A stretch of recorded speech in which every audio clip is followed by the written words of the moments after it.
My husband Alex said goodbye to go to his hometown to visit his mother.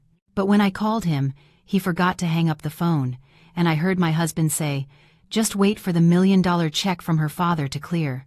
I'll leave that stupid wife of mine with nothing, and we'll get married and raise this child together." I went into shock. It turned out my husband was with my best friend, who was pregnant with his child. In that moment, my world seemed to fall apart, but I didn't just stand by. I would make sure they regretted this betrayal. The morning atmosphere in the sprawling house was warm and peaceful, as if no storm was about to break. Sunlight streamed through the gaps in the curtains, illuminating a living room decorated with designer furniture. There, Sophia was busy folding her husband Alex's clothes. She performed her task with care and affection. Today, Alex was leaving for his hometown in Ohio to visit his mother, Carol, who they said was gravely ill. As a devoted wife, Sophia naturally felt concerned about her mother-in-law's condition. She actually wanted to accompany him, but Alex forbade it, arguing that the road trip would be exhausting and he didn't want to see her tired, especially since Sophia had just recovered from a mild cold. Sophia obeyed her husband, trusting that Alex cared deeply for her health. Alex came out of the bathroom with his hair still damp. His face looked fresh, but there was a hint of sadness that he seemed to be deliberately displaying. He approached Sophia, who was placing the last garment into a leather duffel bag. Sophia looked at her husband tenderly, stroking his arm to give him strength. She knew how much Alex loved his mother, and the news of her illness must have affected him deeply.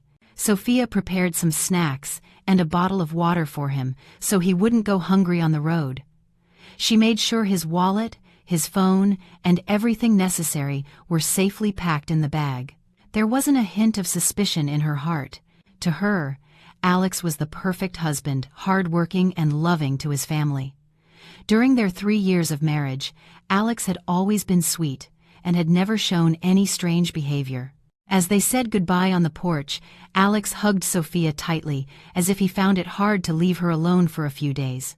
He kissed her forehead for a long time, asking Sophia to take care of herself, to lock the gate properly, and not to wait up for him if he returned late the day after tomorrow. Sophia nodded obediently.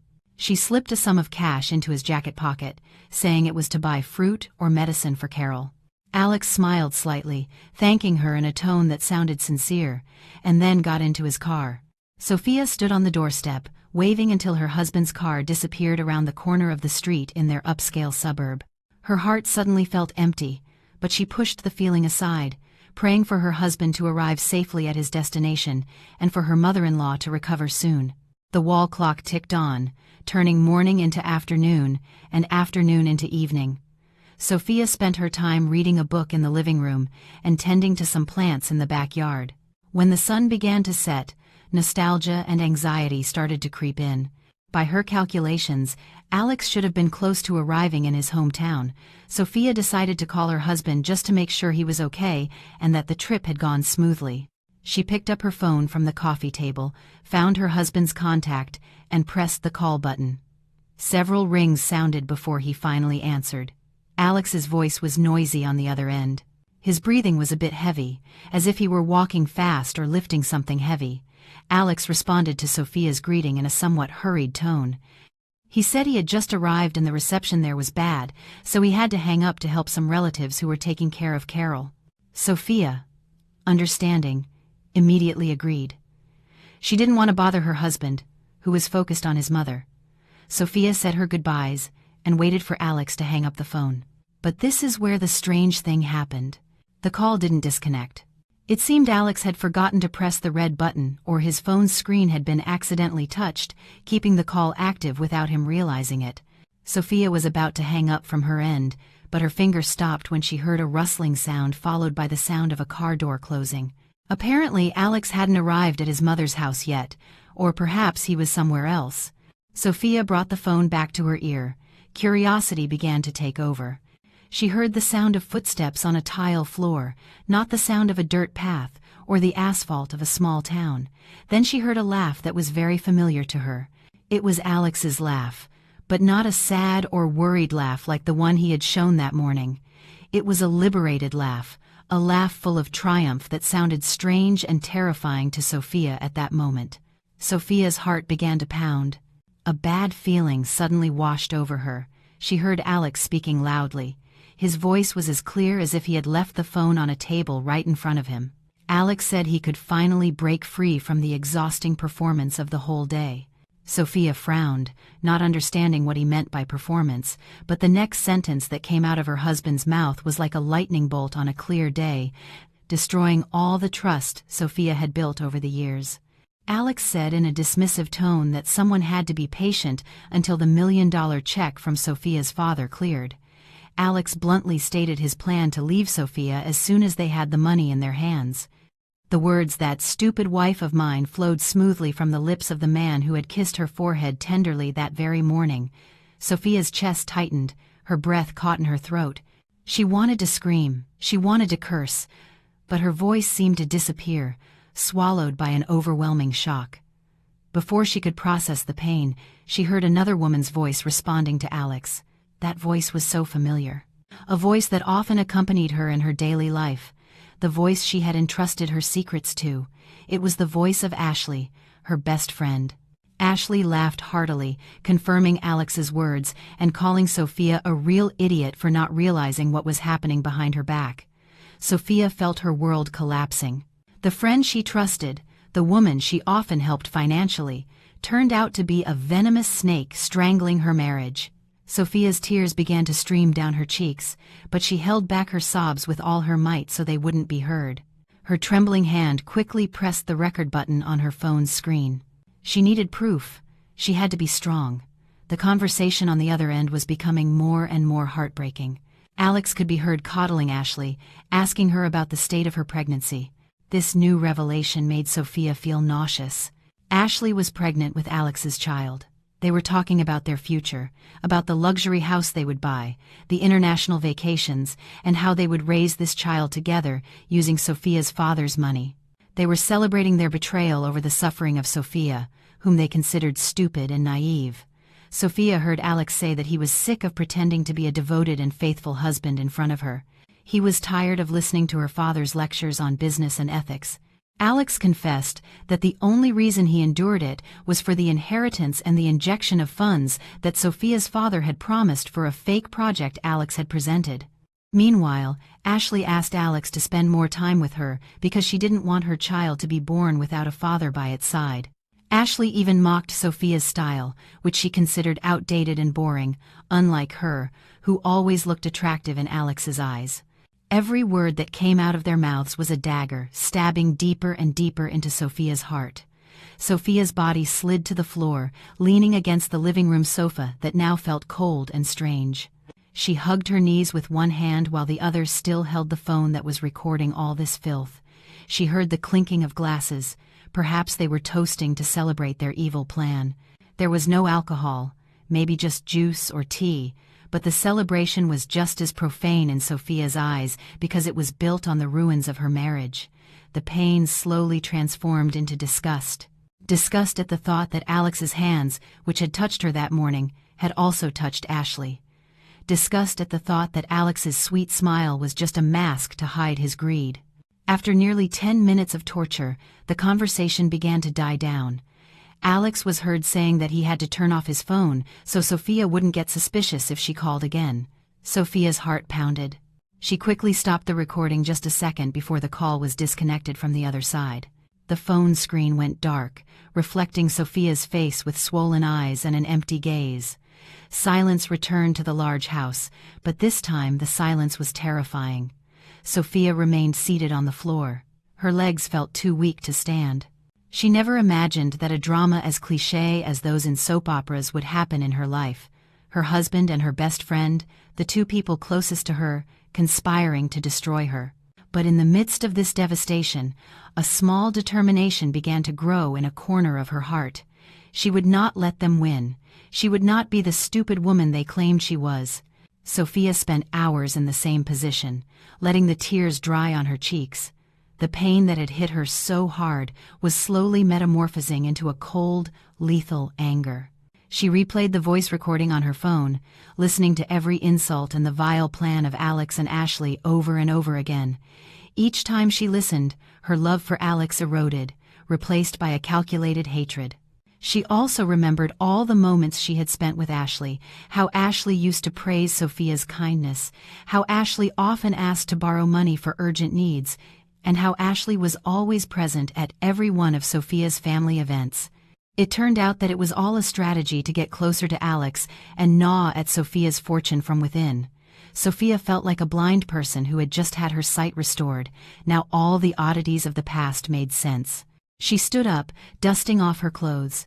Her first step was to go to the bathroom, splashing her face with cold water to erase the traces of tears. She looked at herself in the mirror. The woman in the mirror looked fragile, but her gaze was now sharp as an eagle's. She fixed her hair, making sure no sign of sadness was visible.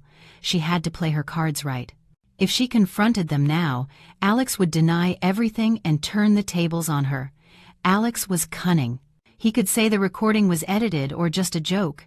Sophia needed more than just a voice recording. She needed their total destruction at the very moment they felt they were on top. Next, Sophia picked up her phone and called the one person who had the absolute power to help her, her father. Sophia's father was a veteran and respected businessman, someone very protective of his only daughter. When the call connected, Sophia tried to control her breathing so that her voice would sound steady. She asked her father to come to her house immediately or to meet at a safe place because there was something urgent that affected the life and death of the company and her marriage. Hearing the serious tone in his daughter's voice, her father agreed to come without asking questions. Sophia knew that involving her father was a major step because her father's fury could end Alex's career overnight. But Sophia didn't want Alex's destruction to happen overnight. She wanted Alex to feel like he was flying high before she smashed him into the ground. An hour later, her father arrived. In the soundproofed home office, Sophia played the recording for him. Her father's reaction was exactly as she expected. The old man's face turned red with contained anger.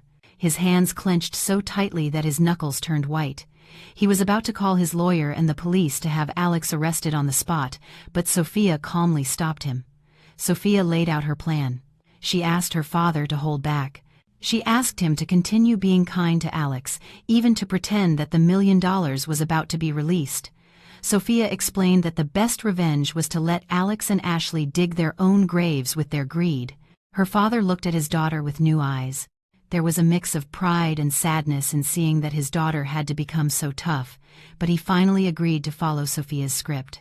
After her father left, Sophia began to map out her strategy in detail. She cleaned the house as if nothing had happened. She even cooked Alex's favorite meal in case her husband came back early or to welcome him later. And so it was. 2 days later, Alex returned, the sound of his car pulling into the garage. Sophia's heart pounded, not with love, but with adrenaline. This was the first act of her performance.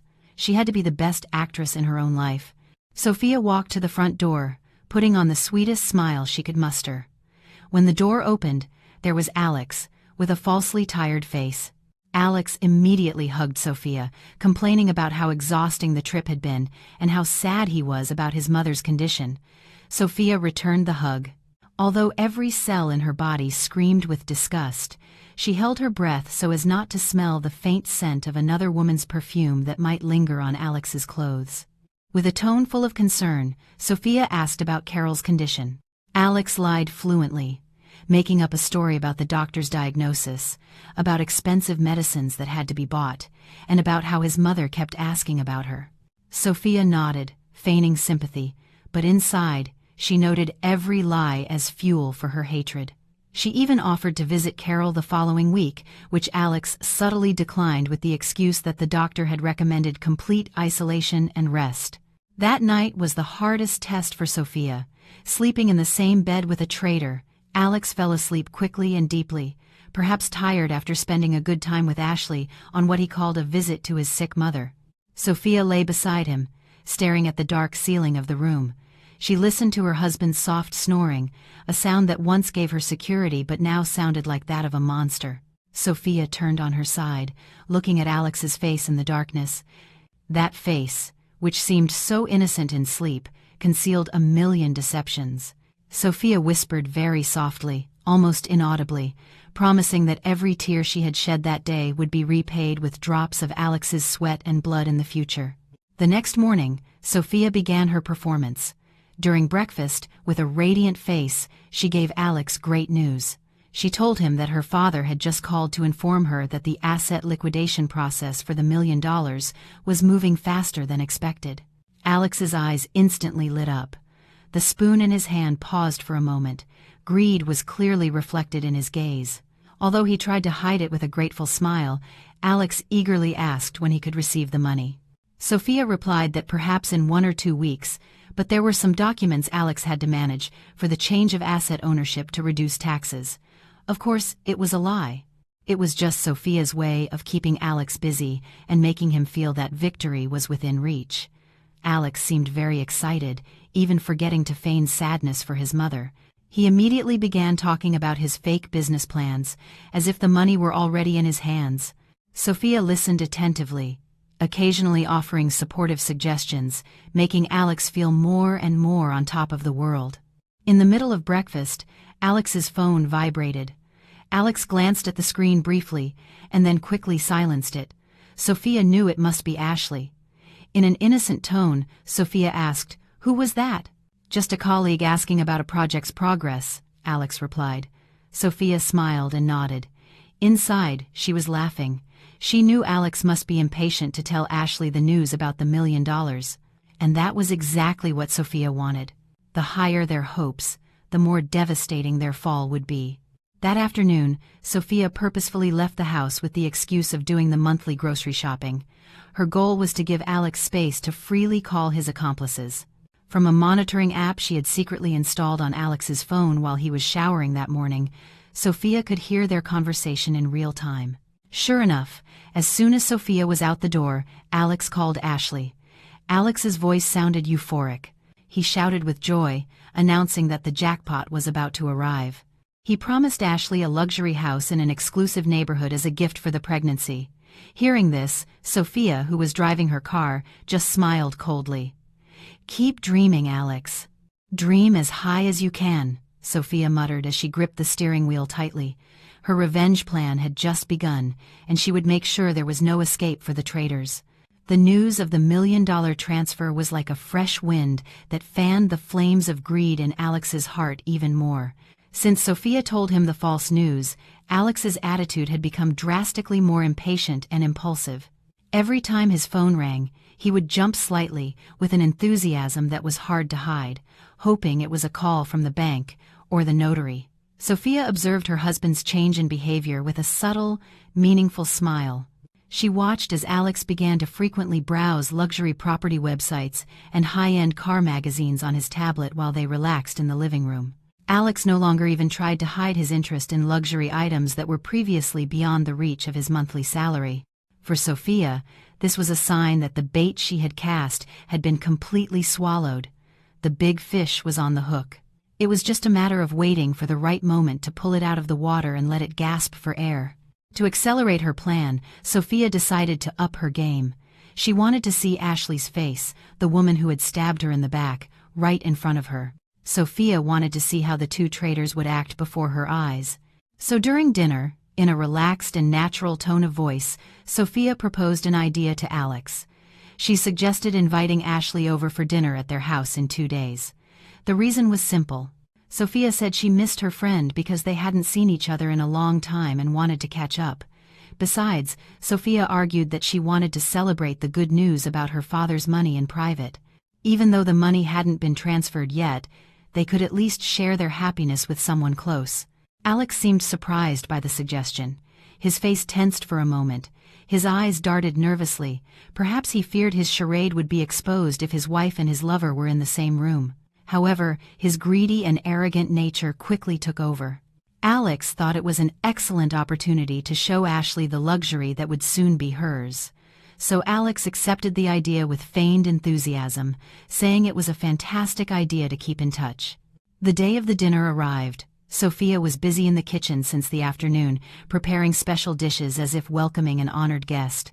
She cooked several of Ashley's favorite dishes, a gesture she once made out of friendly affection, but now performed as part of her psychological warfare strategy. The aroma of the food filled the entire house, creating the illusion of a perfect, warm home. Exactly at 8 p.m., the doorbell rang. Alex rushed to open the door, acting like a teenager in love, very different from the cool attitude he usually showed with Sophia's other guests. Sophia walked slowly from the dining room, controlling her breath and expression. When she saw Ashley enter, she felt a burning in her chest, suppressing her anger. Ashley was perfectly made up and wore a rather tight-fitting outfit that tried to accentuate her curves. However, Sophia could clearly see a slight change in her friend's figure, especially in her abdomen, which was beginning to bulge slightly, although it could still be concealed. Sophia greeted Ashley with a warm hug, a hug that might have seemed normal to Ashley, but for Sophia, it was a farewell hug to their dead friendship. Ashley returned the hug awkwardly. Her eyes glanced sideways at Alex, who stood behind Sophia with a mischievous smile. They thought Sophia didn't see these exchanged glances, but Sophia caught everything clearly in the reflection of the large mirror hanging on the entryway wall. Sophia invited Ashley to sit in the elegantly set dining room. On the table were filet mignon with a red wine reduction, shrimp scampi, and other luxurious dishes. There were no alcoholic beverages. Sophia only served fresh orange juice and cold sparkling water, in line with the life principles Ashley had always ridiculed behind her back as outdated. The atmosphere at dinner was strange. Alex tried too hard to break the ice with bad jokes. Ashley laughed too loudly in response to those jokes. Sophia just smiled politely, interjecting occasionally with short phrases. In the middle of dinner, Sophia began her attack. She poured sparkling water into Ashley's empty glass. With a steady gaze and a smile that was hard to interpret, Sophia said in a low but firm voice, "Eat up. You look a bit fuller lately," she commented. "Your cheeks are fuller, and you have a different glow." Sophia paused deliberately, making Ashley's and Alex's hearts stop for a moment. Before continuing, she added, "You look like someone who is expecting a great happiness." Ashley's face, which had been flushed from her makeup, instantly turned pale. The fork in her hand clinked softly against her plate. Alex choked on his drink, coughing a bit to hide his nervousness. Sophia quickly offered Alex a napkin, patting his back affectionately. She asked in an innocent tone if Alex was okay, why he was overreacting just because she had complimented Ashley on gaining weight. Alex quickly shook his head, saying he had just choked. Ashley, having regained her composure, tried to force a smile, saying that perhaps she had been eating too much lately due to work stress. Sophia nodded, as if she believed her, but her gaze remained fixed on Ashley's eyes, as if she were stripping her friend's soul bare. Then, Sophia began to talk about the plans for the $1 million. She said she wanted to renovate the house, and perhaps donate a large portion to a charitable foundation because she and Alex didn't need that much money. Upon hearing the word donate, Ashley's and Alex's eyes widened. They looked at each other in panic and quickly interrupted, saying it would be a shame to donate it, that it was better to invest it for their future children. Sophia smiled to herself. Her bait had worked. The fear of losing the money they didn't even have yet was beginning to corrode their sanity. The evening ended with Ashley leaving early with the excuse of not feeling well, leaving Sophia at the doorstep with a victorious smile. One act had ended, and the enemy's morale was already beginning to falter. After the tense dinner, Alex became even more obsessed with the money.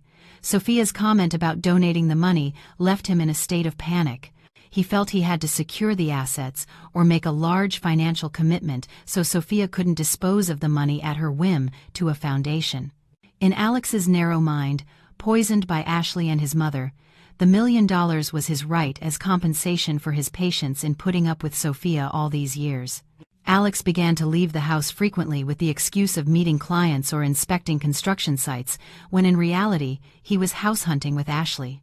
Ashley, feeling her position threatened after Sophia's hint at dinner, demanded that Alex buy her a house immediately, as proof of his seriousness and as a guarantee for the future of the child she was carrying. The woman constantly complained and incited Alex, telling him that Sophia could change her mind at any moment, so they had to act fast. Alex took Ashley to see a newly built luxury development on the outskirts of the city. The houses were in a modern classic style with imposing pillars, just like in Ashley's dreams. They stopped in front of the largest unit, on a corner, a 2-story house with a private pool and a spacious garden. Ashley fell in love at first sight. She walked through the rooms with shining eyes, imagining herself as the lady of that palace, hosting lavish parties and showing off her wealth to her friends. She hugged Alex affectionately, telling him this was her dream house, and she didn't want to see any other. The problem was that the price of the house was astronomical, far exceeding Alex's savings, which were actually insignificant. The real estate developer demanded a considerable down payment and the rest in short installments if they wanted a special promotional price. Alex was desperate. He knew the money from Sophia's father hadn't arrived yet, but Ashley kept pressing, and he himself was afraid of losing the opportunity to get that luxury house. This is where Sophia's role came back into play. Sophia, who already knew her husband's movements thanks to the GPS tracker on his car and reports from a private investigator hired by her father, started adding more fuel to the fire. When Alex came home with a frown, Sophia enthusiastically asked him about the project he was managing. Sophia pretended to have received information from a friend in the real estate sector that land prices in the area of the development Alex had visited were going to rise dramatically the following month. Sophia encouraged Alex to make a major investment decision while he had the chance, assuring him that the $1 million would clear in a matter of days. Sophia's words were like a spell that clouded Alex's logic. The support from his legitimate wife made him feel that his decision was right and secure. But Alex still needed cash immediately for the down payment and administrative fees, which amounted to a considerable sum. No official bank would lend him that much money in such a short time without a long and complicated verification process, especially with Alex's mediocre credit history. Desperate and blinded by greed, Alex finally contacted an old acquaintance who had access to non-bank lenders, that is, high-level loan sharks. They could get him millions in a matter of hours, as long as there was collateral in the form of a high-value property deed. Alex remembered the safe in Sophia's office. The deed to the luxurious house they lived in was kept there.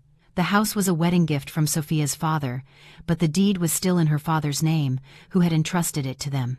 Alex, in his foolishness, thought he could borrow the deed for a while, mortgage it to get the down payment for Ashley's house, and then retrieve it the following week, as soon as the check from Sophia's father arrived. He believed Sophia would never find out that the deed had been missing for a few days. One afternoon, while Sophia was at a social event, Alex sneaked into the office. His hands trembled as he dialed the combination to the safe, which he had secretly spied on. The steel door opened with a soft click. There was the brown envelope with the valuable document. He took it with bated breath. He felt like a thief in his own home, but he pushed aside the guilt by imagining Ashley's happy face and the life of luxury that awaited him. He immediately took the deed to the notary associated with the loan shark. The process was very quick and simple because the value of the collateral was much higher than the loan. Alex signed a debt contract with exorbitant interest rates without reading it carefully. The only thing on his mind were the zeros that would appear in his bank account that afternoon. In the evening, Alex returned home radiant. He felt he had made a master move. Hundreds of thousands of dollars were already in his personal account, and he had transferred the down payment to the developer of Ashley's dream house. He felt like a winner. He felt he was one step ahead of Sophia. During dinner, Alex seemed to eat with a hearty appetite and frequently smiled to himself. Sophia watched her husband with a cold gaze from behind her teacup. Sophia knew exactly what Alex had done. She knew the deed from the safe had changed hands. But Alex didn't know one thing. The deed in the safe was a counterfeit that Sophia had deliberately placed there a few days before. The original deed was safely stored in a bank's safe deposit box under her father's name. Alex had just mortgaged a fake document to a loan shark known for his cruelty and had just signed a legally binding debt contract in his own name. Alex felt on top of the world. He even started to behave with a certain arrogance towards Sophia. He told Sophia to be more frugal with the monthly shopping when he himself had just squandered dirty money on his mistress. Sophia obeyed the order with submission. Inside, she was counting down the time until her husband's ruin. That night, Alex slept soundly, dreaming of his new house with Ashley. Meanwhile, Sophia sat on the edge of the bed, looking at her husband's face, peaceful in his ignorance. Alex had dug a very deep hole and had just voluntarily jumped into it. Sophia whispered softly, "Enjoy your last peaceful dream, darling, because tomorrow, hell on earth will begin to greet you." The lifestyle trap had closed perfectly, and there was no spare key for Alex to get out. The morning at Sophia and Alex's residence felt different. There was a tension that slowly crept behind the solid walls of the luxurious house. Today was the day of the arrival of Carol, Alex's mother, who was coming from her town with the excuse that she missed her son and daughter-in-law. But Sophia knew very well the real motivation behind this sudden visit. Since Alex told her about the plan for the $1 million transfer from Sophia's father, Carol's attitude had changed 180 degrees. Whereas before she always made excuses about her old age and inability to travel far, now the middle-aged woman suddenly felt fit enough to undertake a multi-hour road trip to the big city. Sophia received the news of her mother-in-law's arrival with a hard-to-read smile. She knew the vicious circle was completing itself. All the main actors in this drama of betrayal were finally gathering on the same stage, making it easier for Sophia to monitor and destroy them all at once. Without a trace, Sophia had prepared the downstairs guest room impeccably, changing the sheets to new ones and placing a vase of fresh flowers on the nightstand. A perfect welcome from a dutiful daughter-in-law, the role she would continue to play until the curtain fell tragically. Alex's car pulled into the driveway just as the sun began to rise. Sophia was at the front door, dressed in elegant and modest clothing, ready to receive her mother-in-law. The car door opened, and Carol stepped out, with a somewhat exaggerated style. The woman wore her best clothes with flashy gold jewelry on her wrists and neck, as if to show she was the mother of a future millionaire. Her face looked fresh and healthy, far from the image of a seriously ill person that Alex had described when he asked for permission to go to his town. Sophia stepped forward and gave Carol a respectful kiss on each cheek. Carol pulled away a bit quickly after the kisses, and her eyes immediately scanned Sophia's entire house with a critical gaze, as if she were a building inspector looking for flaws. There was no warm hug or sincere questions about Sophia's well-being. The first sentence out of Carol's mouth was a sharp comment about the lawn, which she claimed was not well kept enough, and about the paint on the gate, which she said was already worn. This was despite Sophia having just hired a professional gardener the week before. The three entered the house. Alex was busy carrying his mother's large suitcases, while Carol walked like a queen inspecting her new palace. Sophia went to the kitchen to prepare drinks and snacks. From the living room, Sophia's sharp ears caught the low-voiced conversation between mother and son. Carol was impatiently asking about the certainty of the $1 million. She whispered to Alex to make sure the money didn't go anywhere, and reminded her son not to spoil Sophia too much. Sophia's blood boiled hearing the woman's cunning. It was clear that the apple doesn't fall far from the tree. Alex's manipulative and greedy nature was clearly inherited from his mother. Sophia took a deep breath, calming the storm in her chest, and then came out with a tray of hot tea and cookies. She placed the tray on the table carefully, trying to act normal in front of the woman who had helped destroy her marriage. While they enjoyed the tea, Carol began to launch her subtle verbal attacks. She started comparing Sophia to Ashley. Although she didn't mention Ashley's name explicitly at first, the direction of her conversation was very clear. Carol talked about a friend's daughter from her town who was very good at taking care of her husband, cooking, and what hurt the most, very fertile, able to quickly provide male grandchildren. Sophia simply lowered her head, pretending to listen obediently. Then Carol said with a cynical tone that a good wife is not just one with a rich father, but one who can serve her husband in all aspects and give him heirs to continue the family name. That sentence was like a slap in the face to Sophia, who had not yet had children after 3 years of marriage. However, Sophia knew Carol was referring to Ashley. She knew Carol had met Ashley in the town when Alex visited, and that they had surely celebrated Ashley's pregnancy together. Sophia swallowed the pain, turning it into fuel for her revenge plan. The climax came when Carol, perhaps too carried away by the euphoria of getting rich, began to lose control of her tongue. While munching on a cookie made by Sophia, she said that soon the house would be filled with the cries of a robust baby boy, and that Alex should prepare a special, luxurious room for his only heir. Alex choked on his drink hearing his mother slip up. His eyes widened, signaling his mother to be quiet. Sophia, with an Oscar-worthy performance, frowned and asked innocently which baby her mother-in-law was referring to. She asked if any relative was having a child. The atmosphere instantly became tense and silent. Alex quickly intervened, nervously, saying his mother was just fantasizing and hoping that Sophia would soon get pregnant with a boy. Carol, realizing her mistake, laughed forcedly, confirming Alex's words and saying she was eager to have a grandchild. Sophia nodded slowly with a faint smile, as if she believed that ridiculous excuse, but inside, she noted an important point. They were very sure that the child Ashley was expecting was a boy, and they were already planning that child's future in this house, Sophia's house. That afternoon, Alex said goodbye to go out for a moment with the excuse of an urgent work matter, but Sophia knew he was going to see Ashley to calm her down, as she would surely be jealous that Carol was staying at Sophia's house. Thus, Sophia was left alone with Carol. Carol, feeling tired from the trip, asked Sophia to bring her small handbag, which had been left in the car, to the guest room. Sophia politely agreed. Taking the bag from the car, Sophia noticed it was quite heavy. She took it to the guest room. Carol was in the bathroom. Sophia did not miss this golden opportunity. Her curiosity guided her hand to slightly open the bag's zipper. She had no intention of stealing, only looking for proof. And indeed, the instinct of a betrayed wife is sharp. In a side pocket of the bag, which was slightly open, a piece of paper was sticking out, a shopping receipt they hadn't thrown away. Sophia's hand trembled as she pulled it out. It was a receipt from a well-known baby supply store in a nearby city. Dated 2 days ago, just when Alex had excused himself to go to his hometown, her eyes scanned the list of purchased items.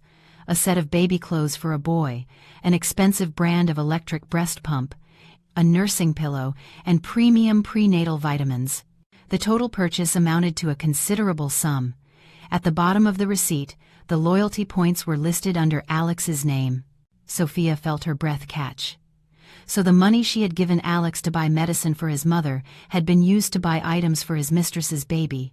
And Carol, the woman who was supposedly gravely ill, had gone shopping with him to choose those forbidden items. Sophia quickly took out her phone and photographed the receipt from several angles as irrefutable proof. Then she placed the receipt back in its place very carefully, making sure its position was exactly the same, so as not to arouse suspicion. When Carol came out of the bathroom, Sophia was already by the window, adjusting the curtains. Her face was calm, not showing the whirlwind of anger burning inside her. Carol thanked her in a dry tone, and then asked Sophia to leave, because she wanted to rest.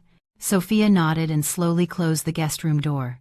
As soon as the door closed, Sophia leaned against the hallway wall. Tears of rage fell one by one. She felt a deep disgust. Disgust for Alex, disgust for Ashley, and what churned her stomach the most, Carol's hypocrisy. The three of them were conspiring to squeeze her fortune, insulting her behind her back while enjoying the comforts she provided. Sophia wiped her tears abruptly. She would keep the proof of the shopping receipt in a special envelope labeled Evidence for Destruction. That envelope was now thicker, as thick as their sins. Sophia swore there would be no mercy for them. If they wanted to play with fire, Sophia would make sure they all burned to ashes. Today, Carol had arrived with arrogance, but later she would leave with a humiliation she would never forget for the rest of her life. The sun was just beginning to set, but the dark clouds covering the city sky seemed to reflect the mood of the house's inhabitants. After finding the proof of the baby supplies receipt, Sophia realized she couldn't just wait for the date of the fictitious fund transfer. She had to accelerate the process of their mental destruction. She had to create a rift between the conspirators. The divide and conquer strategy was the best option at that moment.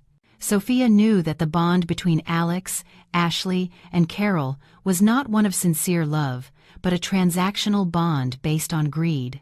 And that kind of bond is very fragile, easy to break with a small jolt of suspicion. Sophia took her first step by buying a new, burner SIM card. She installed it in a spare phone she had hidden in a kitchen drawer. Her first target was Ashley. Pregnant women often have unstable emotions and tend to be more suspicious. Sophia wrote a short but lethal text message and sent it to Ashley's personal number. The message read, "Be careful. The man promising you a luxury house is playing with fire with another woman, besides his wife. Don't become a mere stepping stone. Check who he often calls in the middle of the night. The anonymous message was sent just as Alex was at home, peacefully watching television with Carol. Sophia watched from a corner of the room, waiting for the chain reaction that would follow. And so it did. Less than 10 minutes later, Alex's phone vibrated on the table. Alex looked at the screen and his face tensed. He quickly picked up the phone and went to the backyard with the excuse of bad reception. Sophia knew Ashley must be exploding on the other end, demanding an explanation about the other woman mentioned in the mysterious message. While Alex was busy calming a furious and manipulated Ashley, Sophia launched her second attack. This time her target was the relationship between Alex, Carol, and Ashley. Sophia printed a brochure that she had designed herself very convincingly. The brochure was an exclusive advertisement for the Happy Sunset Residence, a luxurious but isolated nursing home. In the brochure, Sophia circled several accommodation packages with a red marker and wrote a small note in the margin in a handwriting that deliberately mimicked Ashley's. "The best option for Mom when we move into the new house." Then Sophia carefully slipped the brochure into Alex's work briefcase, which was in the living room, among other office documents, but visible enough to be found if the briefcase was opened. Sophia knew Carol's habit of snooping through her son's things, especially if it involved money or property. The second bait was taken. That evening, while Alex was showering, Carol opened Alex's briefcase, probably to make sure the documents for the $1 million transfer were ready. But what she found was the nursing home brochure. Sophia, pretending to read a magazine on the opposite sofa, could see Carol's face turn red. The old woman's hand trembled as she held the brochure. She read the handwritten note in the margin and immediately concluded it was Ashley's doing. Carol, who until now had boasted of Ashley as her ideal future daughter-in-law, felt betrayed. She thought Ashley wanted to get rid of her in a nursing home as soon as they got the money and the new house. The anger of a mother who feels scorned is terrible. Carol crumpled the brochure and stuffed it into her robe pocket with heavy breathing, waiting for the right moment to confront them. That night, dinner became a cold battlefield. Alex looked exhausted and tense. The dark circles under his eyes were clearly visible from the argument with Ashley on the phone that afternoon. He tried to be nice to his mother, but Carol responded curtly and with a look full of suspicion. Alex was confused, not understanding why his mother's attitude had suddenly changed. Sophia enjoyed her dinner in silence, occasionally offering food to her mother-in-law with a polite smile that only managed to irritate Carol more. Carol probably thought Sophia was too stupid to understand the intrigue that was unfolding, when in reality, Sophia was the mastermind behind all the chaos. The tension reached its peak when Alex's phone rang again. This time, Alex didn't dare to answer. He just stared at the screen in despair. Ashley's name was clearly displayed. Seeing Alex's hesitation, Carol, already full of prejudice, exploded. "Answer it. That illegitimate wife of yours surely wants to remind you of the promise to throw your mother in a nursing home, right?" Alex was dumbfounded, not understanding where his mother got that crazy idea. "What are you talking about, Mom? Who wants to get rid of you?" Alex asked in a panic. Carol threw the crumpled nursing home brochure in his face. "Don't play dumb. I found this in your briefcase. Whose handwriting is this, if not that woman's? She's barely pregnant with an illegitimate child, and she already dares to control my life," Carol screamed hysterically. Sophia feigned surprise, dropping her silverware and covering her mouth with her hand as if shocked by the argument. Alex tried to defend himself, saying he knew nothing about the brochure, but Carol was already too hurt. In the midst of the chaos, Ashley, impatient because her calls were not being answered, kept calling, until finally Alex was forced to answer on speakerphone, as his hands were busy restraining his mother, who was trying to hit him. Ashley's shrill voice filled the dining room. Without preamble, Ashley shouted in a very clear, threatening tone, "Hey, Alex, don't just stay quiet. If you don't transfer the extra monthly money to me tonight and explain who your other mistress is, I don't care about anything anymore. If that $1 million doesn't clear by tomorrow, I'm coming to your house and telling your goody-two-shoes wife everything. Let it all burn down." Ashley's scream echoed, creating a deathly silence. Alex was as pale as a ghost. The blood seemed to drain from his face. He looked at Sophia in horror. Carol also fell silent, realizing that Ashley's threat could ruin their plans to get Sophia's fortune. Both greedy mother and son now looked at Sophia with fear, afraid that she had heard and understood Ashley's threat. Sophia, who had heard everything clearly, decided to deliver the final blow that night. She rose slowly from her chair. Her face was impassive. She walked over to Alex, took the phone that was still connected to Ashley, and calmly hung up the call. Sophia looked her husband directly in the eyes and said in a soft but piercing voice, "Darling, it seems your friend has a lot of problems, doesn't she? Screaming about $1 million and all that. Who is she, exactly, and why does she sound like she has so much right to my father's money?" The question was simple, but deadly. Alex stammered, his tongue tied, unable to invent another lie. Cold sweat ran down his temples. Carol feigned a loud cough to divert attention. Sophia smiled sideways, a smile that chilled Alex's blood. Without waiting for an answer, Sophia turned and went to her room. "Settle your affairs with that friend, darling. I don't like strangers making noise in my house. And you, Mom, you should rest. High blood pressure isn't good for elderly people who are afraid of ending up in a home." Sophia closed her bedroom door firmly. Behind the door, she let out a small laugh. She had succeeded. Alex was now trapped between Ashley's fury, Carol's anger, and Sophia's suspicion. Tomorrow was the day of execution, the day Sophia had promised the fund transfer. Alex didn't know that what would clear tomorrow wouldn't be money, but the blood tears of his regret. The morning sun's rays were intense, as if the universe itself were heating the atmosphere for what was to happen that day. Alex woke up earlier than usual. His eyes shone with anticipation, although the dark circles from lack of sleep were still visible on his face. Today was the day he had been waiting for, the day he believed his destiny would change and he would become a millionaire. He put on his best shirt, impeccably pressed by Sophia, combed his hair carefully, and sprayed an excessive amount of expensive cologne. In front of the mirror, Alex practiced a victory smile, imagining himself signing a check for $1 million. Meanwhile, Carol was no less excited. The woman put on an elegant suit she had bought especially for the occasion, complete with a silk shawl she flaunted, as if she were a grand dame about to receive an award. Sophia watched all this activity from the dining table with an overwhelming calm, like the surface of a tranquil lake that hides a deadly whirlpool within. She had already prepared everything. The stage for the execution was set at her father's office. The trip to Sophia's father's office was made in 2 separate cars. Alex insisted that Ashley accompany them. His excuse to Sophia was that Ashley, as a close friend, could act as a neutral and trustworthy witness. Sophia simply nodded without arguing, making Alex feel that his plan was going smoothly. In reality, Sophia wanted Ashley to be there to see with her own eyes how the sandcastle they had built would crumble. Inside Alex's car, the atmosphere was tense but filled with a contained euphoria. Alex drove with sweaty hands, while Carol, sitting beside him, constantly prayed for the money to clear without any hitches. Ashley, sitting in the back seat to keep up appearances, kept touching up her makeup, making sure she looked perfect at the moment of victory. She imagined that after the signing, Alex would take her directly to a luxury car dealership. Sophia's father's office skyscraper stood imposing in the city center, clad in blue glass that reflected the clouds. Upon entering the majestic lobby with its polished marble floor, Alex's confidence faltered a bit.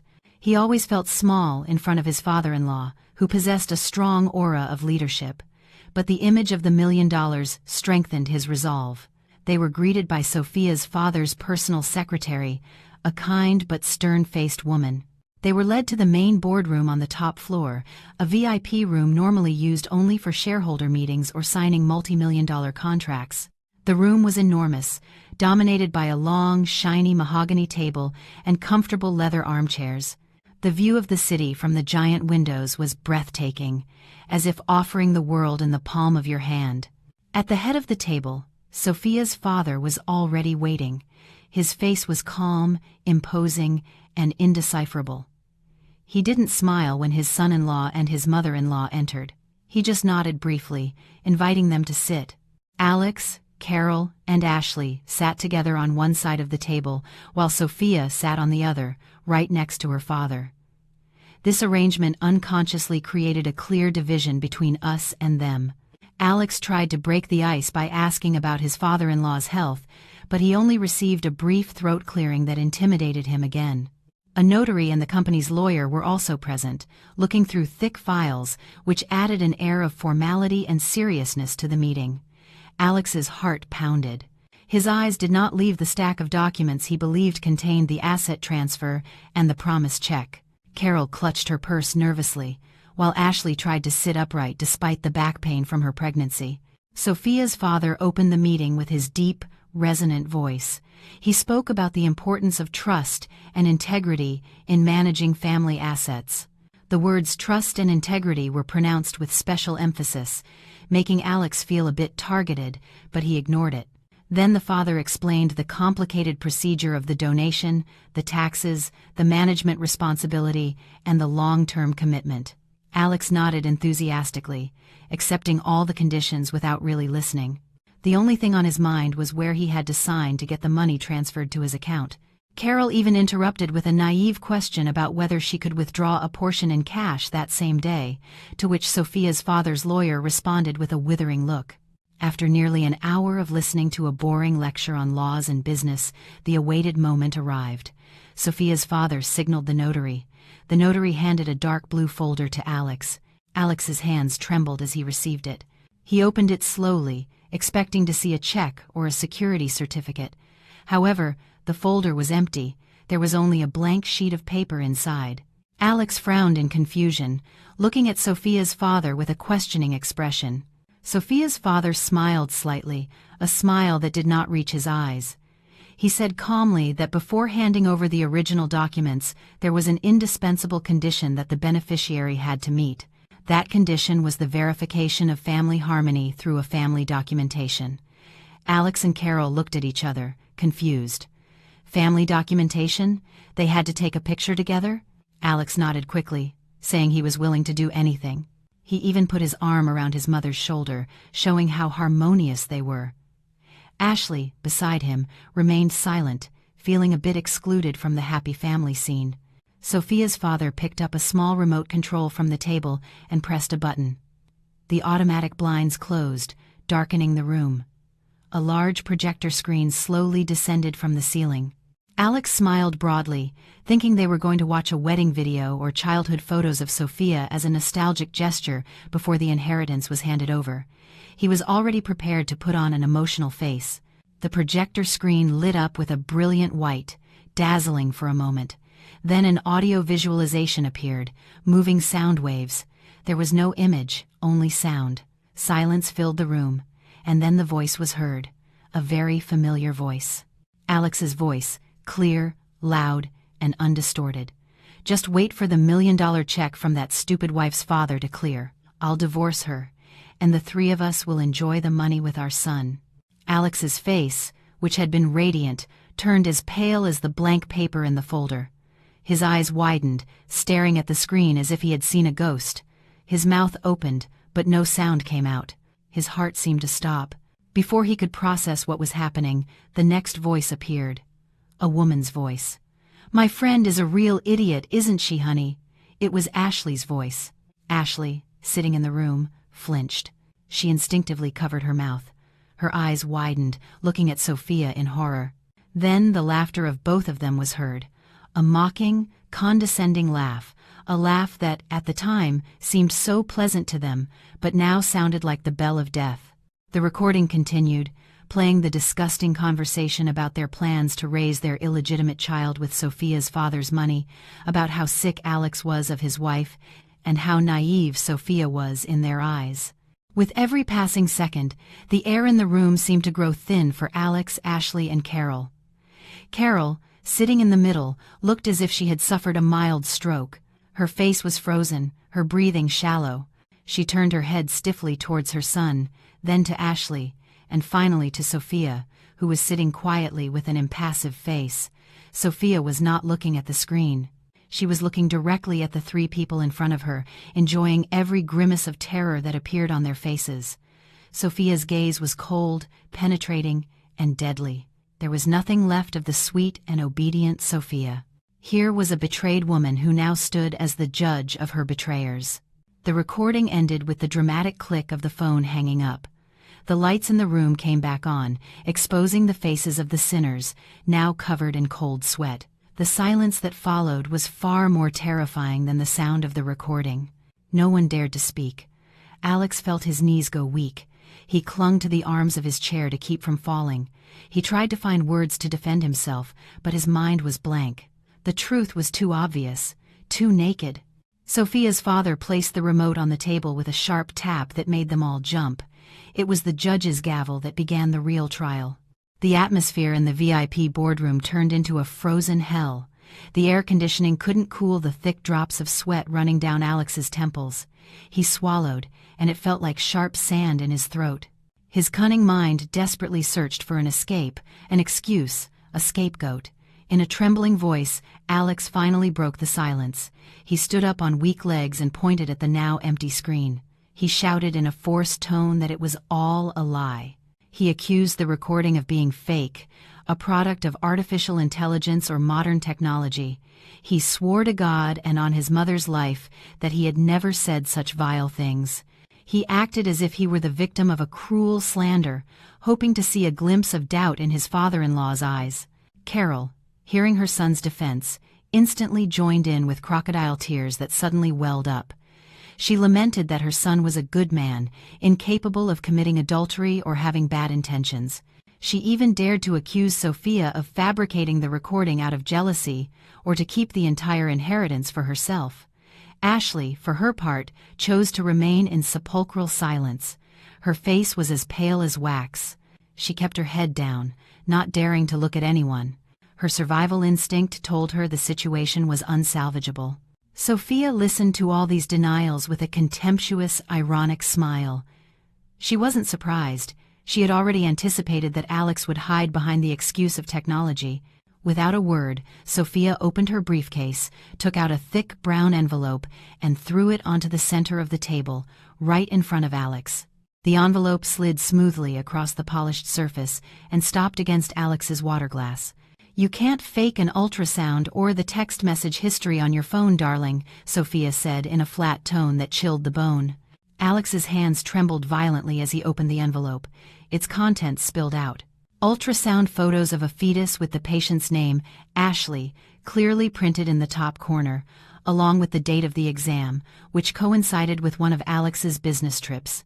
There was also a stack of screenshots of text message conversations between Alex and Ashley, filled with affectionate words, secret wedding plans, complaints about Sophia, and proof of the monthly transfers Alex sent to Ashley's account. And to make matters worse, there was the photo of the baby supplies receipt that Sophia had found in Carol's purse, with Alex's membership number included. All the evidence was real, physical, and irrefutable. Alex's denial about AI was shattered before those papers. Alex collapsed into his chair, defeated. His shoulders slumped. His gaze was lost on the ultrasound photo he held in his hand. He was finished. He was completely finished. Carol, seeing the proof of the shopping receipt, gasped for air, her face flushed with shame and fear. She realized her carelessness had been one of the nails in the coffin. Sophia's father, who had silently observed the drama of denials, finally stood up. His tall, imposing figure seemed to radiate a contained anger. In a voice that was not loud but full of authority, he delivered his verdict. He stated firmly that there was no $1 million. There never had been and never would be for a traitor. The story of the fund transfer was just a bait suggested by Sophia to bring their greed to light. Then, Sophia's father pointed at Alex. He fired him from his position in the company's subsidiary, effective immediately. All company facilities, including the car, laptop, and corporate credit card, were revoked and blocked on the spot. Alex had not only lost the future inheritance, but also his job, his career, and his reputation in the business world, because Sophia's father would ensure his name was blacklisted in his business circle. "And as for you," he said, turning to Ashley, "I will make sure you can never work in any company in this city again. You betrayed the friend who considered you a sister for a little money. Enjoy your life with this unemployed man." Ashley began to sob quietly, a cry of late repentance. But Alex's nightmare was not over. Hearing there was no money, his mind immediately flew to the massive debt he had taken on a few days earlier. He had borrowed money from a loan shark with a fake deed as collateral, assuming he could pay it back today with Sophia's father's money. Now that source of income had vanished. That meant he had a gigantic debt about to come due, with interest that kept growing, and invalid collateral. His life was in danger. Alex's face went from pale to ashen. He realized he was not just poor, but in grave danger. Suddenly, Alex knelt on the floor and crawled toward Sophia's feet. He cried out loud, shedding all his dignity. He begged for forgiveness, saying it had been a slip, that he was bewitched, that the devil had tempted him. He swore he would leave Ashley that very instant and be a good husband again. He clung to the hem of Sophia's dress, kissing it hysterically. Carol also joined in the crying, pleading with her daughter-in-law's father not to be so cruel, reminding him of the sin of breaking family ties. The scene was pathetic and disgusting at the same time. Sophia looked down at the man prostrated at her feet. The man she once loved, the man she trusted to lead her home, was now nothing more than trash begging for mercy.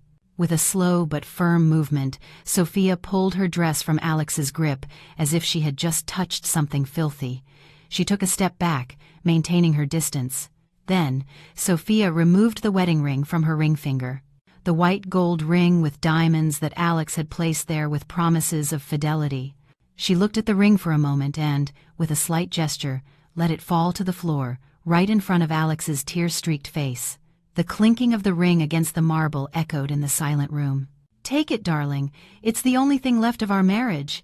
Sell it to buy milk for your child with Ashley. Or maybe it will be enough to pay for your bus ticket back home, because the car downstairs has already been confiscated by my father's office driver." Sophia spoke these words with a tone of finality. There was no tremor of sadness, only immense relief. She felt as if a great weight had just been lifted from her shoulders. Alex looked at the ring in desperation, and then at Sophia, who stood like an unshakable tower.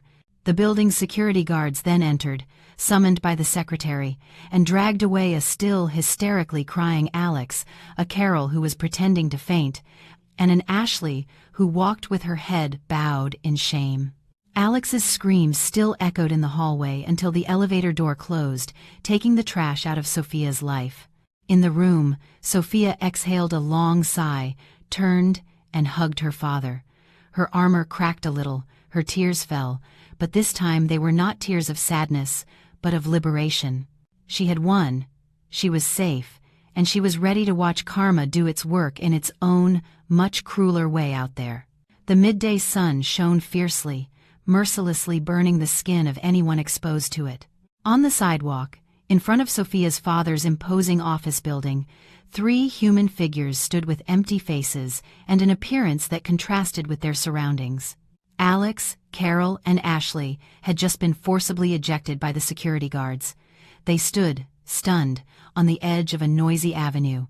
The street dust swirled, hitting their faces, still damp with cold sweat and the remnants of tears. The luxury company car they had arrived in, with such pride that morning, had already been returned to the company garage. Alex's wallet was empty, his credit cards blocked, and the wedding ring Sophia had thrown had been left on the boardroom floor because Alex was too panicked when he was dragged out. They truly had nothing but the clothes on their backs and an unbearable shame. Passers-by looked at them strangely, and for good reason. Carol, dressed in a flashy party suit, was sitting on the dirty sidewalk. Ashley was crying her eyes out while holding her belly, and Alex, in his impeccable suit, looked like a madman who had lost his mind. The silence between them was broken when Carol started assigning blame for the situation. In a hoarse voice, she hit Alex's arm, screaming and asking what he was going to do for her now. She demanded Alex take responsibility for bringing her from her hometown, only to be humiliated like this. Carol also blamed Ashley. She pointed her trembling finger at Ashley, accusing her of bringing bad luck. According to Carol, if Ashley hadn't seduced Alex, Sophia wouldn't be so furious, and she could still be enjoying the comforts of her daughter-in-law's house. Ashley, pregnant and emotionally raw, did not accept the blame. She answered Carol's screams with a shrill voice, shouting that she was the victim of Alex's sweet promises. She said she had become his mistress because Alex had promised her luxury, not poverty and humiliation on the street. A heated argument broke out on the sidewalk, becoming a free spectacle for the delivery drivers waiting nearby. Alex ignored the fight between his mother and his mistress. His mind was occupied with a much more real terror than his mother's reproaches. He remembered the loan shark. Today was the deadline for the first interest payment and the repayment of the principal if he wanted to get the house deed back. The problem was that the deed he had given as collateral was fake, and he didn't have a single cent. Alex put his hand in his pants pocket and took out his phone with trembling hands.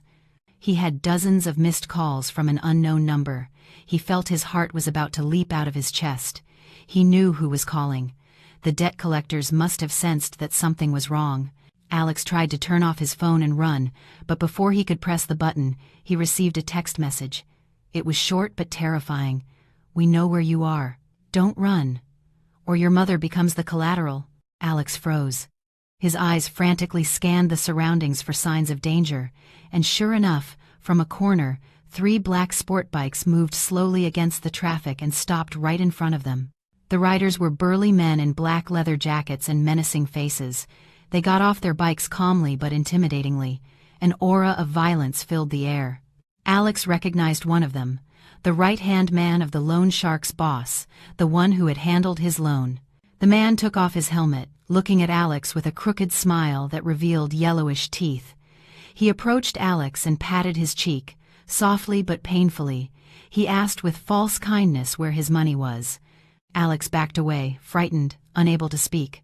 He tried to lie, saying there was a technical problem at the bank and the money would be available tomorrow. But the goon was no fool. He laughed out loud, a laugh that made Ashley scream in fear and hide behind Carol. The man grabbed Alex by the collar of his jacket and pulled him close until their faces were inches apart. He whispered sharply that his boss had already verified the deed's authenticity at the county records office that morning because he was suspicious of his behavior. The result? The deed was a fake.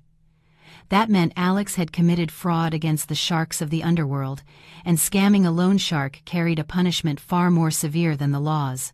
The man signaled his companions. The other 2 goons grabbed Alex and held his arms behind his back. Alex screamed in pain, begging for mercy, saying he didn't know the deed was fake, but his cries were ignored.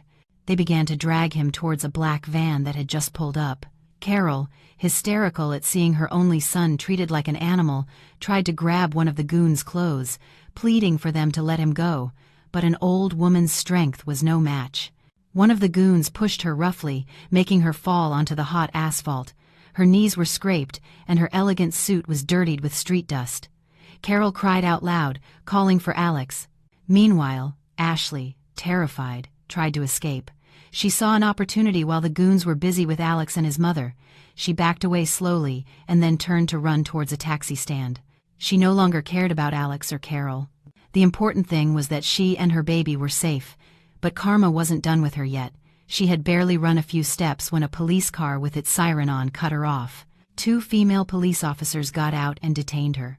Ashley, confused and panicked, asked what was wrong. She felt she hadn't committed any crime. The police showed her an arrest warrant. Sophia hadn't been joking. She had reported Ashley for embezzlement. For years, Sophia had entrusted Ashley with money for shopping or to pay for shared expenses, but it turned out Ashley often pocketed a portion or used it for her own expenses. Sophia had proof of transfers and complete financial records. Ashley resisted, shouting it was a misunderstanding, that she was Sophia's best friend. But the police didn't care. Cold metal handcuffs closed on her wrists. The pregnant woman was led to the police car, crying over her fate, which had changed drastically in a matter of hours. Back to Alex, the situation became even more chaotic. The goons were about to shove him into the van when another police siren was heard approaching. The commotion on a main avenue had attracted the attention of a patrol car, in addition to the alert from Sophia's father's building security. Seeing the police, the goons didn't want to risk getting caught. They released Alex abruptly, gave him a kick in the stomach as a farewell, and sped away on their bikes, weaving through traffic. Alex coughed, clutching his sore stomach, and collapsed on the sidewalk. He thought he was safe, but it turned out the police hadn't come to help him, but to arrest him. Sophia's father had reported Alex for document forgery and attempted fraud using others' property. With the case of the fake deed, Alex had no escape. In front of his own mother, Alex was handcuffed. The scene that afternoon was tragic and, at the same time, a relief for anyone who knew the real story. Alex was led to the police car with a bruised face and wrinkled clothes. Ashley had already been detained in another car. Only Carol was left alone on the sidewalk. The woman who had arrived that morning with her chin held high was now on her knees on the hot asphalt, lamenting her fate. Her favorite son, arrested for fraud. Her ideal future daughter-in-law, a criminal. And she herself, abandoned in the big city without a cent to return to her town. No one helped her. People just watched and recorded the scene with their phones, perhaps to make it go viral on social media with the title "Instant Karma for a Greedy Family." In the distance, a luxurious black sedan passed by slowly. The tinted window lowered slightly, just enough to reveal a pair of eyes coldly observing the scene. It was Sophia. She saw everything. She saw her ex-husband being dragged away by the police. She saw her ex-best friend crying behind the bars of a patrol car, and she saw her wicked ex-mother-in-law now humiliated on the street. There was no pity in Sophia's heart. She had given them many chances to reconsider, but they chose greed. Sophia raised the window, ordered the driver to move on. She would not stop, she would not look back. For her, the trash had already been taken to its place. And now it was time to clean the remaining dust from her life, to move towards a clean future. Sophia's car made its way through the city's hustle and bustle, leaving the pathetic drama on the sidewalk behind like a dark chapter, now closed. 6 months had passed since the shocking event in front of the office building. Time moved very differently for each person involved in this story. For Alex, time dragged on slowly and painfully behind prison bars. He was found guilty of document forgery and fraud, in addition to the burden of the debt to the loan shark, who didn't leave him in peace even in prison. In his narrow, damp cell, Alex lost all his arrogance. He was no longer the elegant and overbearing man. Now his head was shaved. His body was gaunt from stress and prison food. He was often the target of harassment by other inmates who despised family fraud crimes. Every night, Alex slept curled up on the cold floor, accompanied by endless regret. He often dreamed of the comfortable life he had with Sophia, of the hot coffee in the mornings, the fragrant clothes, and his wife's sincere smile. Upon waking, he only found damp concrete walls and the smell of urine. He missed Sophia, not out of love, but because he realized how stupid he had been to trade a diamond for a handful of sharp pebbles. Ashley's fate was no less wretched. Due to her advanced pregnancy, her legal process was slightly delayed. However, she had to serve house arrest under strict supervision and live in absolute poverty. She gave birth in a small health clinic with basic facilities, without the company of a husband or family. The child born was a boy, just as Carol had hoped, but his birth was not celebrated with lavish parties or a dream nursery. The baby was born into tears of hardship. Ashley had to take odd jobs as a cleaner, carrying her baby on her back because she couldn't afford daycare. Her face, once always well cared for, was now dull and looked much older. She lived in a small rented apartment in a rough neighborhood with a roof that leaked every time it rained. Every time she heard her son cry from hunger, Ashley cursed herself. She remembered how she used to mock Sophia, and now felt how hard life was without support, a life she herself had destroyed for a whim. Meanwhile, in a town far from the city's bustle, Carol spent the rest of her life in overwhelming loneliness. After the arrest, social services sent her back to her town, but the news of her son's crimes had spread everywhere. The neighbors she used to boast to about her son's success now looked at her with disdain. No one wanted to be her friend. The stores wouldn't give her credit. Carol suffered a mild stroke due to the prolonged shock, which left half of her body paralyzed. She had to drag her leg just to get a glass of water. Her once tidy house was now dirty and messy because she couldn't clean it. She often sat on her porch, looking at the empty street, waiting for Alex's luxury car to come and pick her up, but it was just a hallucination. She remembered how good Sophia, her daughter-in-law, had been, always sending her medicine, clothes, and money without complaint. Carol cried in silence. Her tears fell on the dusty dirt floor. Her arrogance had burned the bridge to happiness, and now she was trapped alone on the island of regret. In contrast to the suffering of the three, Sophia's life shone brightly. Freed from the burden of the parasites that had been sucking her energy, Sophia focused on developing the business inherited from her father. She completely revamped the company's management, introducing innovations that sent profits soaring. Her appearance became even more elegant and distinguished. Her face, which had often looked sad from emotional pressure, was now always adorned with a sincere smile that radiated inner peace. Sophia also became actively involved in various social activities, helping women victims of domestic violence and betrayal to recover, just as she herself had done. She became an inspiration to many. Her broken marriage did not traumatize her, but made her stronger and more selective. Her father was very proud of his daughter's transformation.